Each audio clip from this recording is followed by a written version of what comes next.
Informativo Mira TV. Buenos días, bienvenidos a la entrevista, contentísimos de iniciar la jornada con ustedes y hoy vamos a contar con la presencia de 3 jóvenes profesionales quienes están, en un mundo y en una Venezuela que está inmersa de alguna manera en la frustración, en la abstención y el desencanto por el voto.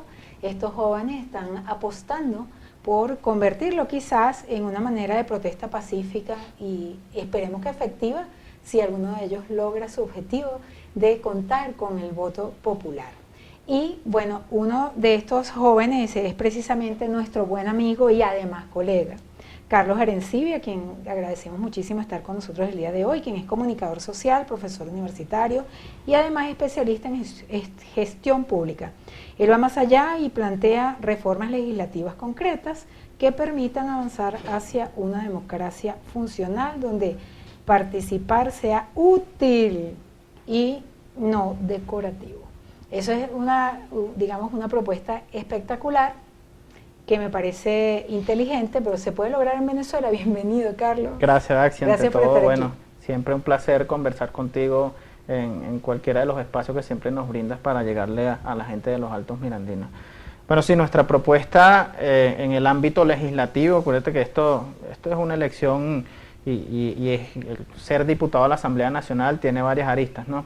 El tema político, y en una Venezuela tan politizada es importante generar contrapesos en una Asamblea Nacional que yo creo que desde el 2017-18 no hay un buen debate. ¿Tú eres candidato? Vamos a la Asamblea Nacional. Sí, yo hace rato que tú no ves allí una discusión sobre los problemas del país, sobre qué tipo de país queremos, qué tipo de Estado queremos, qué tipo de gobierno queremos, que evidentemente no es este. Entonces ese contrapeso político es importante, pero además de eso, bueno, yo me he preparado toda mi vida en lo académico para hacer cosas de gestión, para hacer cosas buenas, en este caso en el ámbito legislativo y en una Asamblea Nacional uno no puede ir solamente a quedarse a debatir. Uno tiene que plantear proyectos de ley, tiene que reformar leyes y yo creo que en un país donde... ¿Cuáles serían esas leyes que tú estás planteando? Fíjate, evidentemente en la parte de las reformas hemos estado revisando la ley de educación, la educación universitaria, hemos estado revisando varias leyes y de propuestas como tal, de leyes nuevas. El cuerpo legal de Venezuela es bastante robusto. El problema está en el cumplimiento de las leyes. En el caso de leyes modernas, porque yo creo que también hay que avanzar en la innovación, en la ciencia, en la tecnología, yo creo que Venezuela carece de una ley, por ejemplo, de protección de datos, donde los ciudadanos se respete el artículo 60 de la Constitución que nos habla de la inviolabilidad de la vida privada, pero también de las organizaciones y que los datos de las organizaciones también tengan que ver con la seguridad de la nación. Eso no existe en Venezuela y eso es un debate que se está dando en muchas partes del mundo, donde se ha incorporado también el tema de la inteligencia artificial. Yo vengo trabajando desde hace años una propuesta que es la acupuntura digital, que es a partir de las posibilidades de los municipios o de los estados. ¿Has sido víctima tú precisamente de esa, difusión de contenido privado? Hace poco pues difundieron un video que tengo entendido que tiene tiempo grabado, ¿verdad? Sí. ¿Qué haría esa ley, por ejemplo, con un caso como lo que te pasó a ti, que difundieron una conversación privada en las redes sociales? Eso es sancionable actualmente. Y en una nueva ley, por supuesto que debe estipular sanciones porque... ¿Y pueden descubrir quién fue? Las conversaciones, claro, informáticamente es posible descubrir quién fue. Que a uno le interese en algo tan doméstico, de repente saber quién fue, yo creo que eso no... Pero vamos a suponer que le interese, ¿qué pasaría con esa persona si la descubren? Actualmente tendría consecuencias de tipo legal, por supuesto que las tendría, y en la ley que yo propongo, de tipo penal. Y en la ley que yo propongo también tendría consecuencias. Fíjate que en el ejercicio del periodismo tiene consecuencias hablar Acuérdate o decir algo por ejemplo, tú envías que no tenga fe pública, denuncias que no tengan fe pública. Tú envías una fotografía de tipo personal. A alguien esa foto te sigue perteneciendo a ti. Si él no cuenta con la autorización para difundirla y la difunde, tiene consecuencias legales. En el caso de las conversaciones privadas es igual. Tú no puedes grabar conversaciones privadas sin la autorización de la Carlos, tú dices persona. que quieres ser diputado a pesar de que las leyes son robustas en Venezuela, de acuerdo a lo que tú señalas, que hay muchas leyes espectaculares. Igual que la Constitución Nacional. Pero que no se cumplen. ¿Qué harías tú para que se cumplan? ¿Cuál sería ese rol? Fíjate, por ejemplo, en Venezuela, hay que hacer contraloría, que es otra de las cosas fundamentales, ¿no? Y eso no te lo puede impedir absolutamente nadie, porque es una de tus competencias como diputado de la Asamblea Nacional. En Venezuela no se publican datos económicos, macroeconómicos desde el 2015, o sea, nosotros no sabemos. Tú te quieres meter en la página del BCB y ver cuál es el Producto Interno Bruto de Venezuela y no está. Bueno, por ley, por constitución, los funcionarios públicos deberían dar a conocer las cifras de sus gestiones. Así Eso mismo no es. se está haciendo. Y no sea sobre todo en el tema económico, los temas inflacionarios. Evidentemente hay organizaciones fuera del Estado que hacen público eso, pero no es oficial. ¿Y cómo un diputado hace que eso se logre? Ejerciendo presión política, que es una de las funciones fundamentales de un diputado. Generar el contrapeso político y la presión política.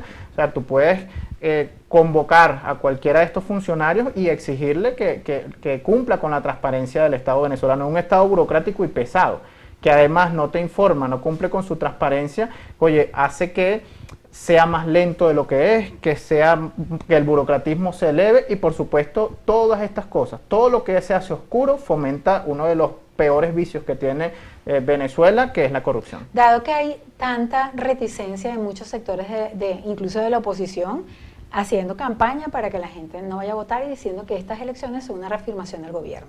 ¿Por qué Carlos Arencibia va a participar, tomando en consideración ese contexto? Fíjate, creo que la participación, que el voto es la herramienta que nos queda como método de lucha.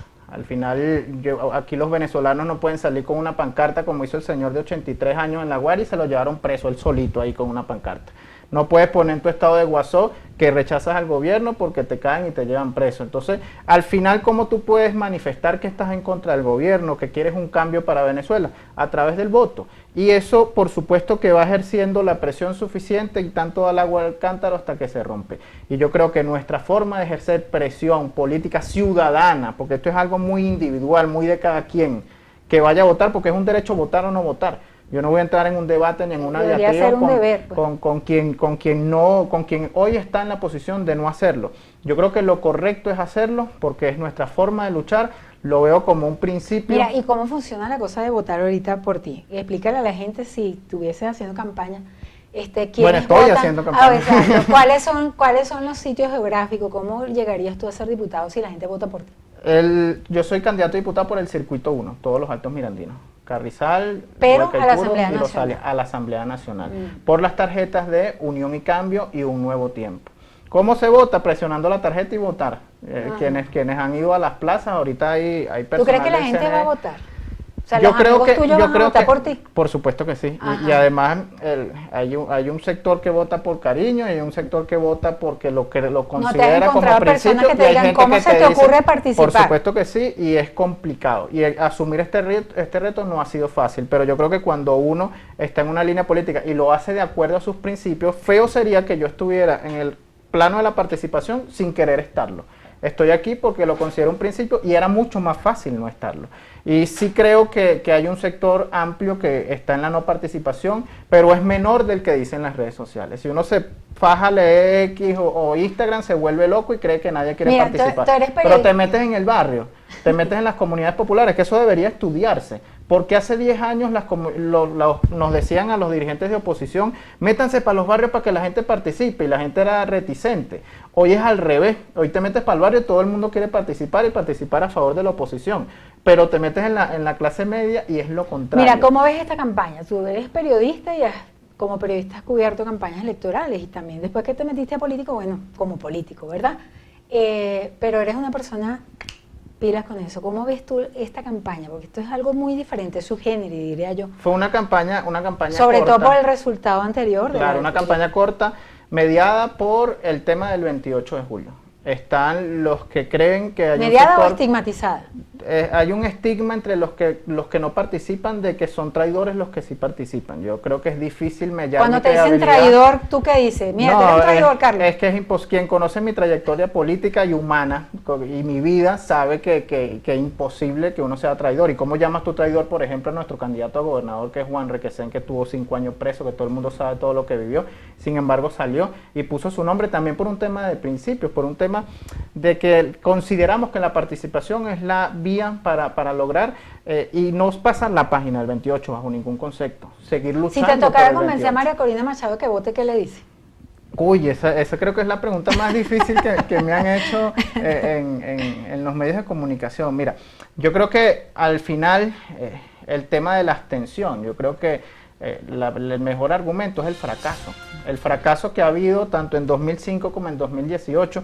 El Estado venezolano se destruyó entre 2005 y 2010 cuando no tuvimos participación en la Asamblea Nacional. Se desmanteló el Estado venezolano. Después en 2018 tampoco participamos, le dejamos el camino libre a Maduro, de quienes convocamos a la abstención, de los factores opositores. Aquí cada quien tiene que asumir su responsabilidad. Y si participamos del tema de la abstención en algún momento, nos equivocamos, nos pelamos y hoy tenemos que rectificar. El problema es que hay políticos que creen que rectificar es admitir o sea, te mella en tu credibilidad. No, a todo lo contrario, es un acto de humildad que la gente así lo debe ver. Para finalizar, me gustaría que nos cuentes desde tu perspectiva como comunicador social, ¿qué valor le da eso, o sea, tu profesión, a la posibilidad de ser diputado?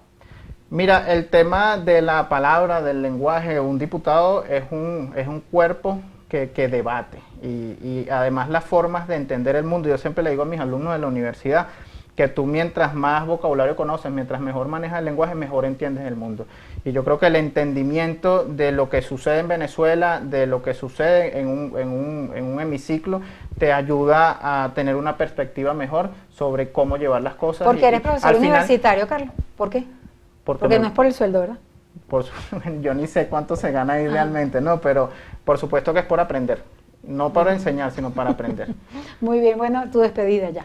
Bueno, te agradezco mucho, Daxi, y yo creo que decirle a toda la gente de los Altos Mirandinos que nos hemos embarcado en esta tarea tan compleja, en un mundo complejo, en una Venezuela compleja, que va a determinar o que nos encamina a una toma de decisiones con la que muchos no estarán de acuerdo, pero que cuando actuamos con nuestros principios siempre por delante, como lo hemos hecho durante toda la vida, finalmente ese barco va a llegar a puerto seguro y en el momento que sea se darán cuenta de que tuvimos la razón. Muchísimas gracias, Carlos. Vamos a un corte ya con nuestro próximo invitado. Gracias a ti. Informativo Mira TV.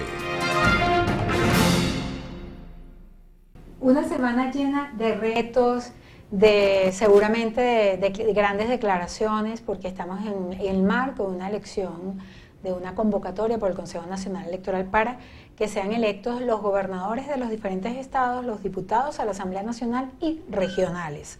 Son cargos fundamentales para la vida de un país cuyas acciones van a determinar seguramente los próximos años de nuestra nación, y pese a ello, pese a la gran importancia que tienen estos cargos, quizás hay todavía un poco de desinformación. Yo me he encontrado con personas que ni siquiera saben que hay una elección, pero bueno, estamos haciendo este trabajo para dar a conocer las propuestas de los candidatos, para que las personas sepan pues la importancia de participar y que el voto sigue definitivamente siendo una opción para la construcción de la democracia, que siempre es dinámica, pues porque la vida son cambios, el país quizás ha sufrido muchísimas cosas, pero estamos aquí para seguir adelante, porque no tenemos otra. Mientras estamos vivos hay que seguir avanzando. Y nuestro próximo invitado precisamente trabaja desde la perspectiva del trabajo social. Es Luis Cuello, un conocido activista en nuestra localidad, respetado por su trabajo social. Él es actual secretario de la organización de Fuerza Vecinal en Miranda. Además apuesta por legislar desde la realidad concreta de los servicios públicos. Además viene con propuestas sobre la orientación del gasto y la creación de fondos que verdaderamente, según él expresa, impacten a la comunidad. Sabemos que uno de los grandes dramas que tiene Venezuela, los servicios públicos, el agua, la vialidad, la electricidad, los apagones, o sea, es un gran reto enfrentarse a este tipo de propuestas. Luis, bienvenido. Daxi, gracias por la oportunidad. Me llena de alegría estar contigo, con tu audiencia, y poder compartir y llevar en estos minutos un mensaje de esperanza, de oportunidades, y sobre todo de que esta actividad legislativa en la cual yo me estoy suscribiendo, mi movimiento político Fuerza Vecinal, me ha dado el momento de ser el primero en la lista al Consejo Legislativo del Estado Miranda, con la intención de simplemente de hacer... Ese es un puesto privilegiado, ¿verdad? Sí, o sea, como salidor. Sí, claro, el Fuerza Vecinal me dio parte de la estructura política, un liderazgo que tengo yo en el Estado como secretario de organización, de que toda Miranda, toda la estructura política me dé ese momento de ser el primero en la lista. Y todos los que votan en el estado Miranda votarían por ti prácticamente. Todos se sumaría ese cociente electoral para que yo pudiese ser diputado del Consejo Electivo del estado Miranda. Y la gente que vaya a votar, ¿sabes cómo más o menos va a hacerlo en el tarjetón? Bueno, sí, en el caso de Fuerza Vecinal, que es el movimiento político y social en el cual yo represento. ¿Cuántos votos van a poder dar, etcétera? Bueno, ¿cómo va a funcionar eso? Estamos haciendo un esfuerzo político electoral propio de una campaña a fin de que el mensaje de David Uzcategui, que tú bien lo conoces, la actividad social que él ha venido haciendo durante todo este tiempo y a la mano de Máximo Sánchez, pudiésemos nosotros, nuestra oferta electoral, tener la receptividad de los electores y pudiese vernos como una opción política importante de cara al 25 de este mes. ¿Tienen candidato a la gobernación como Fuerza Vecinal? Claro, tenemos a Máximo Sánchez, que es nuestro candidato a la gobernación de Miranda, y está David Uzcategui, que es parte del equipo, Máximo en este caso, parte del equipo de David Uzcategui, como diputado de la Asamblea Nacional, en el caso de David Uzcategui. Ustedes han analizado los números. Cuéntanos algo que me puedas decir acerca del estigma y del drama que hay con el tema de la abstención, que hemos hablado muchas veces y todo el mundo sabe por qué. Bueno, realmente, ¿cuál es el desafío que tenemos? Digo porque tú eres un hombre de encuestas, ¿verdad? Tú mides. Sí, se mide y te gusta eso. Y es parte de la tarea que tenemos que hacer nosotros un poco por orientar las estrategias que tiene nuestra organización. Actualmente un desafío, el tema de la abstención constituye un reto a vencer, diría yo que es el candidato a vencer, la abstención el candidato a vencer. Un poco por todas las realidades que se han suscrito en los últimos meses, los últimos años, de que el voto ha venido perdiendo el interés de los venezolanos por el manejo, digamos, de las maquinarias que juegan a la abstención para que su poderío político sea el que salga victorioso. Por cierto, yo soy de los ganados la idea de que el voto más que un derecho sea un deber, y eso acabaría con esas maquinarias burocráticas y económicas que de una u otra forma fracturan y ¿Esa sería una propuesta tuya en la Asamblea? Eso es una propuesta que debemos de motorizar y llevar a cabo los venezolanos para que el voto sea el instrumento verdadero que la civilidad tiene para ejercer los cargos de opinión pública que van a elegirse en los próximos años. La única arma que tiene la civilidad, Daxi, en los últimos 50 años es el voto. ¿Crees que se debería profesionalizar la participación política? Es decir, que los candidatos deberían ser profesionales universitarios. Sí, ¿Sería mira, otro paso? Te cuento que esto es un tema de vocación. Esto tiene que venir mucho con la vocación. Tiene que venir también con el deseo de que no solamente hacer leyes, es mejorar la vida de la gente. Y eso tiene que ser un tema también de día a día. Yo tengo, de los cuales 51 años de edad, te puedo decir que tengo más de 40 años en la vida política y social, comprometido con las grandes tareas. ¿Por qué te gusta hacerlo? Yo te veo siempre en las redes sociales, caminando, haciendo cosas. ¿Qué sientes cuando tú estás ahí? Porque es una vocación, es una tarea, es el deseo de transformar, el deseo de que las propuestas e ideas que tú tienes en mente y que tu equipo te compromete se desarrollen y que el país tú le puedas entregar a tus hijos, a tu familia, a tus ciudadanos, a tus vecinos un mejor país del que tienes. Pues te repito, es un tema de vocación, como yo diría, ¿por qué eres sacerdote? Bueno, porque esa vocación, ese deseo, ese ánimo, ese compromiso espiritual le lleva a ejercer esa tarea que es tan importante. Pues. Luis, tú has hablado del tema de los servicios públicos. Háblanos cómo lo lograrías. O sea, si tú estás haciendo campaña política, le dices, mira, ¿cómo yo voy a resolver el problema de los servicios? Voy a tratar de intentar. ¿Cómo lo harías? ¿Qué harías tú? Daxi, te cuento un poco. Sobre todo porque es un tema legislativo, ¿no? Claro, mira. La gente que entienda cómo se come eso. Me gustaría orientar esto de la siguiente manera. No manera. voy a hacer que la gente empiece a decir, mira, pero tú dijiste que los servicios, mándame un camión de agua. Mira, el tema de los servicios públicos, a mi modo de ver las cosas, tiene que ver un poco con la orientación del gasto público. Estos 25 y un poco más del PSU, que ha sido una calamidad, que hoy estemos hablando de que el agua sigue siendo uno de los grandes problemas de la ciudadanía, es porque, bueno, el desacierto, la corrupción, la ineficiencia del PSU en las gestiones de gobierno ha sido un tema complejo y difícil de explicar con tantos recursos que han entrado al país. Nosotros estamos planteando la creación de un fondo de inversión en materia de agua potable. ¿Por qué un fondo? Porque hay muchas leyes que se crean y no corresponden financieramente para solucionarlas. Tenemos unas leyes, unas letras muertas que no tienen fondos para... Y bueno, Hidrocapital no cobra el agua mensual, eso no es un fondo, eso no es un dinero que debería funcionar para eso. No se controla. ¿Cuál es la diferencia que sea un fondo, sea un instituto, sea Hidrocapital? Uno, la oportunidad de un fondo es que la inversión pública la vas a orientar, que es muy fundamental, orientar la inversión pública, que no que llegue el erario público y el gerente de turno, el gerente de la ciudad, el gerente de regional, haga con ese dinero lo que quiera. ¿Quién administra el fondo? Ese fondo, por supuesto, tiene que ser gerenciado por el gobernador del estado, por la dirección que ejecuta. Pero va a haber un recurso específico, direccionalizado para atender el tema del agua potable, que es un problema del Estado. ¿Sería crear otro organismo prácticamente que no sea Hidrocapital? Mira, no, es crear un fondo que gerencie una política pública concreta en materia de agua potable, que los recursos no se dispersen, no, va a ir directamente a atender un área prioritaria, claro, porque para los mirandinos. Cuando los alcaldes, uno entrevista a los alcaldes, dicen, no, esa no es mi competencia, pero yo ayudo a arreglar el tubo. Eso lo he escuchado muchas veces. Bueno, eso sería que ya sea la competencia de la gobernación el agua. Tiene que haber el fondo ese. El tema del agua, tiene que haber una mancomunidad. ¿Y de dónde saldría el fondo, ese dinero? Hay recursos, el Estado tiene recursos, los municipios tienen recursos. Hay que haber una mancomunidad para atender el tema del agua. Esto no puede ser una tarea exclusivamente del Ejecutivo Regional Nacional. Debemos sumar esfuerzos financieros, no solamente una política, esa política pública tiene que estar orientada con recursos propios para que vaya direccionalizado a resolver integralmente el tema del agua. ¿Y cómo un diputado logra eso? A través de una ley.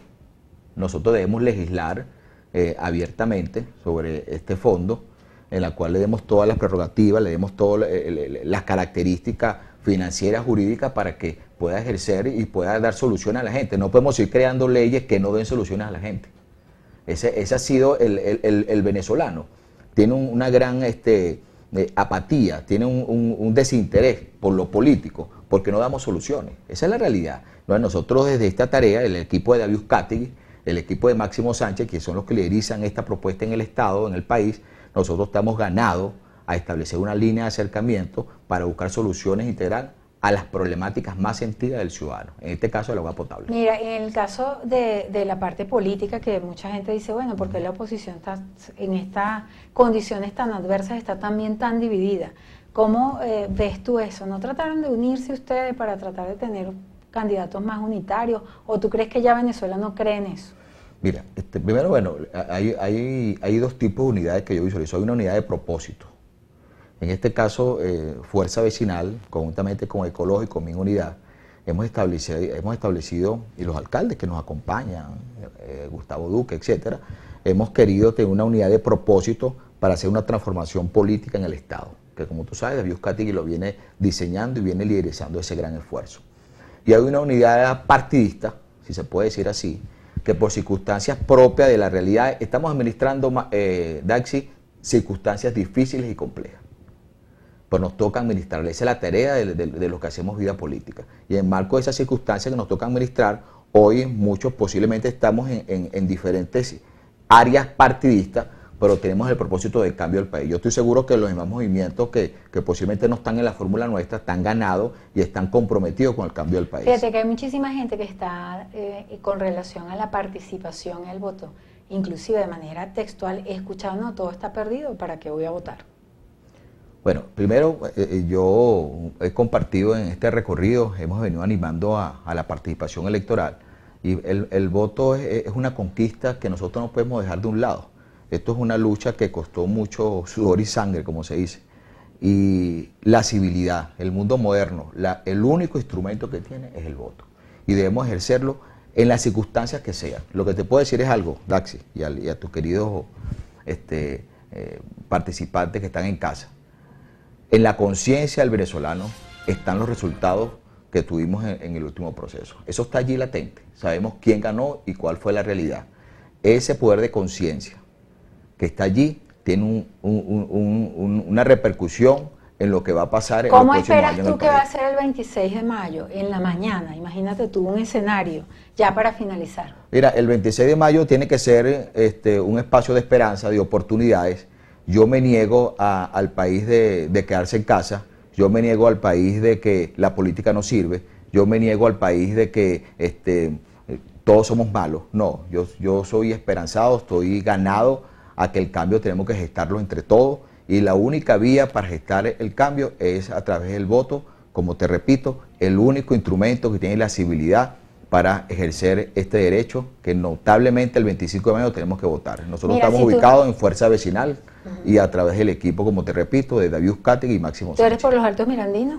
Bueno, en ¿Nacional este o- caso, como yo estoy en lista, voy en todo el en estado. todo el estado. Muy bien. Si tú pudieras pedirle un deseo al Consejo Nacional Electoral, ¿qué deseo sería?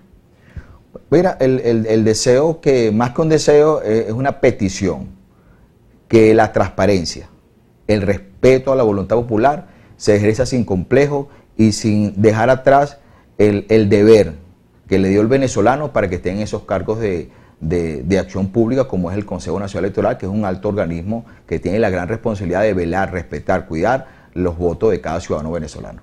Muchísimas gracias. Daxi, gracias a ti, mi amor, Súper siempre tan contenta esta gentil. conversación.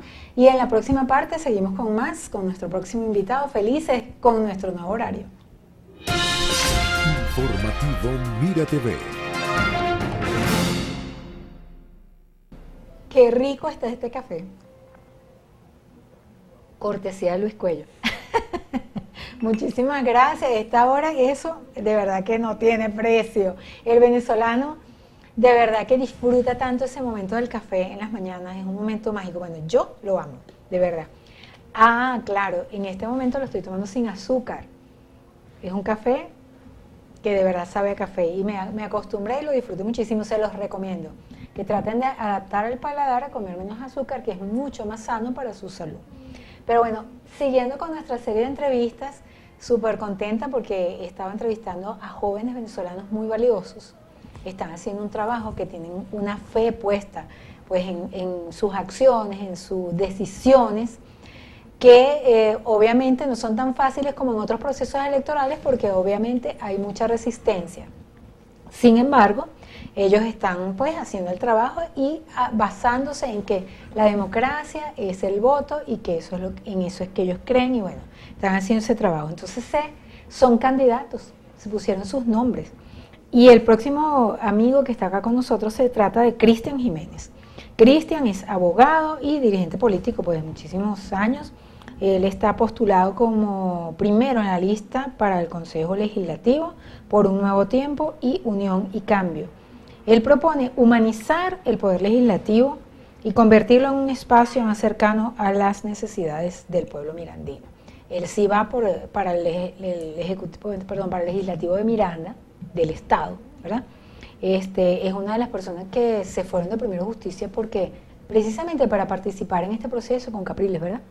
Así es. Bienvenido, mi amor. Gracias. Eres un gran amigo, un joven que en realidad en mi experiencia, cuando has tenido cargos políticos, cargos públicos, has sido súper amable, te has permanecido gente, nunca se te han ido el ego para la cabeza, por lo menos en mi experiencia ha sido así, y me parece eso muy bonito, y quiero decirlo porque es que uno tiene que decir las cosas, la verdad, pues, eso no tengo yo por qué decirlo si no fuese así.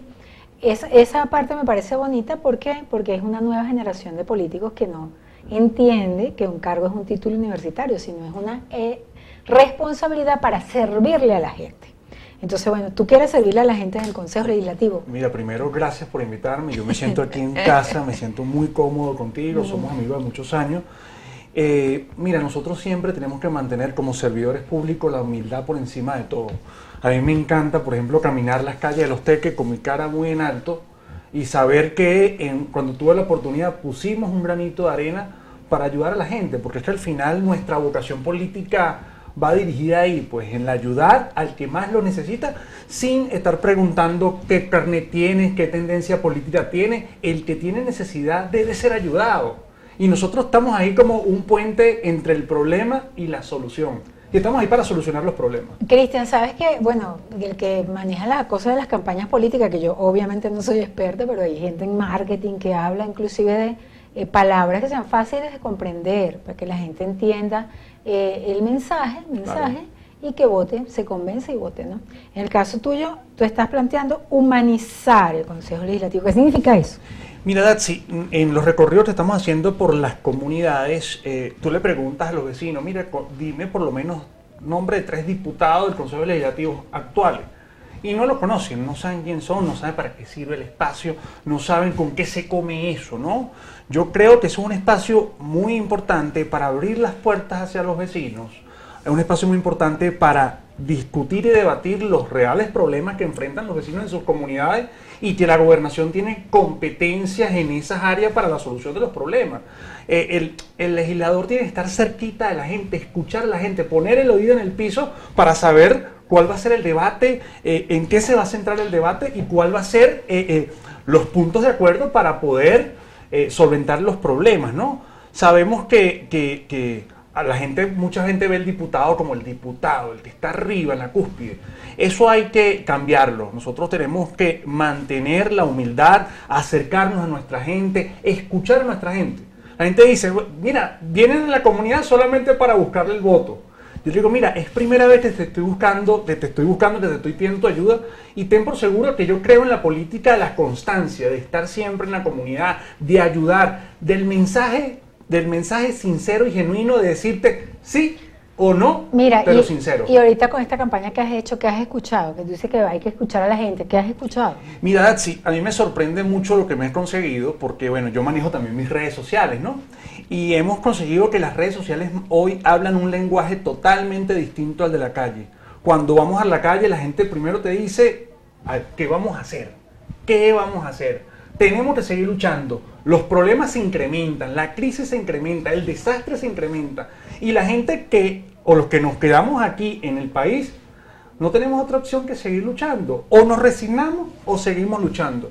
Mira, cuando nosotros nos tocó este proceso de, bueno, hay que dar un paso adelante, yo siempre lo decía, esto nosotros no lo hacemos por un cargo. No lo hacemos por engolosinarnos a ser diputado, qué grande el diputado. No. Esto nosotros lo hacemos para seguir luchando, para quedarnos en Venezuela y no quedarnos de brazos cruzados.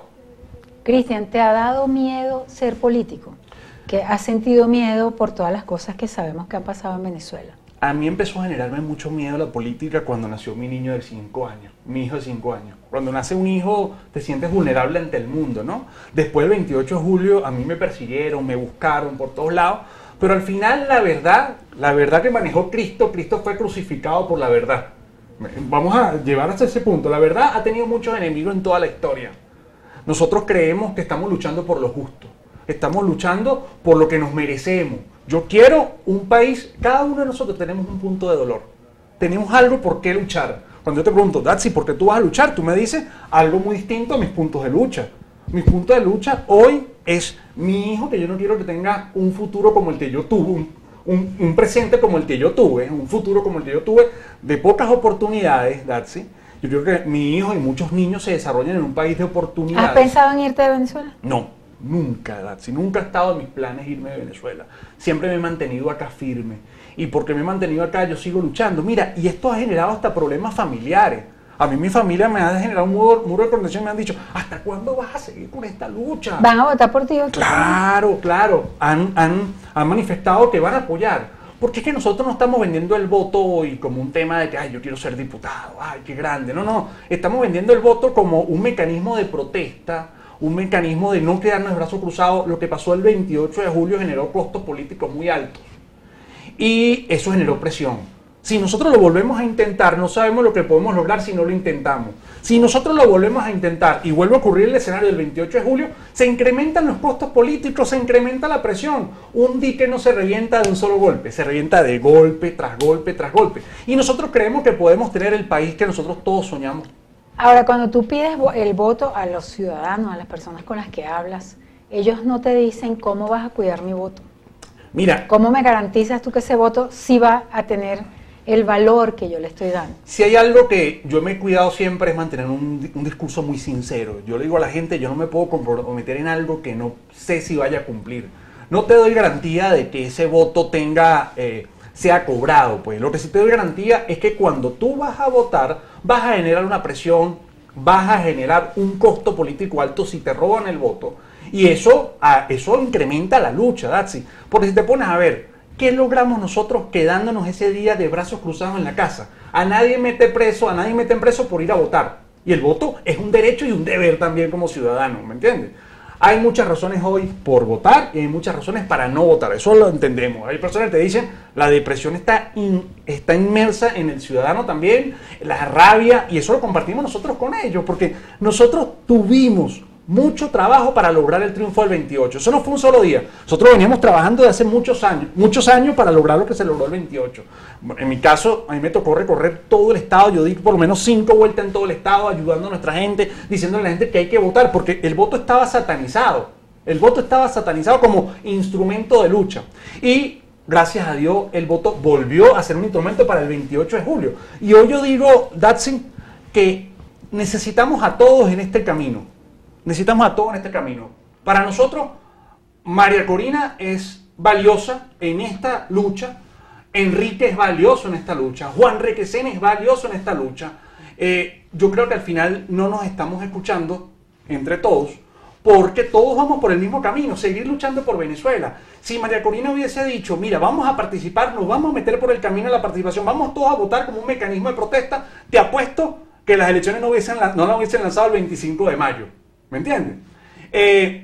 ¿Por qué? Porque, bueno, el voto es un instrumento de lucha más. ¿Te has encontrado gente que no sepa que hay elecciones? Sí, hay un desconocimiento del 25 de mayo. Ese ha sido nuestro mayor fuerte. El mayor obstáculo no ha sido el votar o no votar. El mayor obstáculo es, ¿hay elecciones de verdad el 25 de mayo? ¿Qué se va a elegir el 25 de mayo? Hay un desconocimiento. El sector gobierno no le interesa que la gente se entere de las elecciones. Y hay otro sector que tampoco le interesa. Pero que ellos la gente están haciendo actos políticos, los candidatos. Pero no hay esa masificación. Para su gente. No hay esa masificación de información de decirle a la gente hay que salir a votar, hay que todo. Esa es la campaña de votar, la estamos haciendo nosotros. Técnicamente hablando, ¿cómo consideras que se ha comportado el Consejo Nacional Electoral en este proceso? O sea, ¿cuál es su experiencia cuando se inscribieron? Digamos, las conversaciones que pueden ustedes tener como organización política. Mira, el árbitro siempre va a estar muy cuestionado después de lo que pasó el 28 de julio. Nosotros estamos claros. Obviamente le dice, ¿van a seguir ustedes con este CNE? Bueno, es el árbitro que está. Y a mí no me ganan un juego por forfa. A mí me ganan un juego participando, jugando en la cancha. Nosotros creemos que tenemos que meternos en este juego. Tenemos que seguir presionando. ¿Que nos van a robar las elecciones? ¿Va a haber un fraude? Bueno, hermano, eso genera un costo político. Y ese costo político genera una presión también. Y nosotros que nos quedamos en el país tenemos que seguir presionando, Datsi. Aquí nosotros no nos hemos vendido, no nos hemos arrodillado, no nos hemos rendido. Ahí está Juan Requesén, preso político, 5 años de su vida detenido, y él pudo haber salido y pudo haber salido del país, y él se quedó luchando en Venezuela. Y todos nosotros estamos aquí luchando. Bueno, ya para finalizar, Cristian, un mensaje que quisieras ofrecer a nuestros televidentes, y bueno, a pocos días ya para ese proceso electoral. Miren, yo le pido a nuestra gente que no nos rindamos. Hay muchos presos hoy, políticos que piden que sigamos nosotros luchando. Hay el futuro que nosotros queremos. Mi hijo, el hijo de cada una de las personas que nos están viendo, merecen tener un mejor futuro, y solamente vamos a lograr esto si seguimos luchando. Y hoy, terrenos que nos coloquen, donde nosotros podamos dar nuestro granito de arena para incrementar esta lucha, para salir del desastre, ahí vamos a estar nosotros. El 25 de mayo no es el final del camino, es una alcabala más que tenemos nosotros que enfrentar. Después viene la reforma, después viene, es decir, hay muchos escenarios que nos va a tocar nosotros enfrentar, y no podemos solo, y hay que decirlo con la mayor humildad, necesitamos el apoyo de todos para poder salir de este desastre. Y bueno, hay quienes eligen el camino de la palabra, el voto y la acción concreta, y es una decisión personal cuyas consecuencias asumirán. Así es, así es. Muchísimas gracias, Cristian, por estar Gracias aquí. a ti, Como Datsi. siempre, un placer saludarte, y bueno, pues saludo a tu hijo, por quien hablaste hoy de esa manera tan bonita. Y a ustedes, nuestros queridos televidentes, nos despedimos a nombre de nuestro director Antonio Brantes, y quien tuvo el inmenso placer de conversar con ustedes, Daisy Oropesa. Será hasta la próxima. Informativo Mira TV.